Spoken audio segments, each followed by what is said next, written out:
একজন মহিলার গর্ভের সন্তান রেখে তার স্বামী মারা যায় এবং কিছুদিন পর ওই মহিলাটির একটি পুত্র সন্তান হয়। মহিলাটি অনেক কষ্ট করে তার ছেলেকে লালন পালন করে এবং প্রাপ্তবয়স্ক হলে সে ছেলেটিকে বিয়ে করায়। বিয়ের কিছুদিন পরে সে মায়ের সাথে খারাপ আচরণ করতে শুরু করে এবং মাকে বাড়ি থেকে বের করে দেয়। তখন মহিলা কোনো দিশা না পেয়ে ওই এলাকার মোড়লের কাছে বিচার দেয়। তখন মোড়ল বিচার বসায় এবং ওই ছেলেটিকে বলে, ঠিক আছে, তোর মাকে তোর দেখাশোনা করা লাগবে না, তবে আমার একটি শর্ত আছে।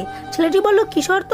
মোড়ল বলল, তোর মা তোকে 10 মাস 10 দিন পেটে থেকে জন্ম দিয়েছি, তোর এই ঋণ শোধ করতে হবে। তখন ছেলেটি শর্তে রাজি হলো। মোড়ল তার পেটে একটা ইট বেঁধে দিয়ে বলল, এটা 10 মাস 10 দিন নয়, মাত্র 3 মাস তার পেটে বেঁধে রাখবি, তাহলে তোর অপরাধ ক্ষমা করে দেওয়া হবে এবং তোর মায়ের দেখাশোনা আমি করব। ছেলেটি মোড়লের কথায় রাজি হয়ে ইট বাঁধা অবস্থায় চলে গেল। ইট বাঁধা অবস্থায় 1-2 দিন তার ভালোই গেল, কিন্তু 2 দিন পর ইট তার কাছে 10 মণ ওজনের পাথরের মতো লাগলো। তখন ছেলেটি তার ভুল বুঝতে পেরে মায়ের পায়ের কাছে পড়ে যায়। তখন সে বুঝতে পারে একজন মা কি পরিমাণ কষ্ট সহ্য করে একটি সন্তানের জন্ম দেয়।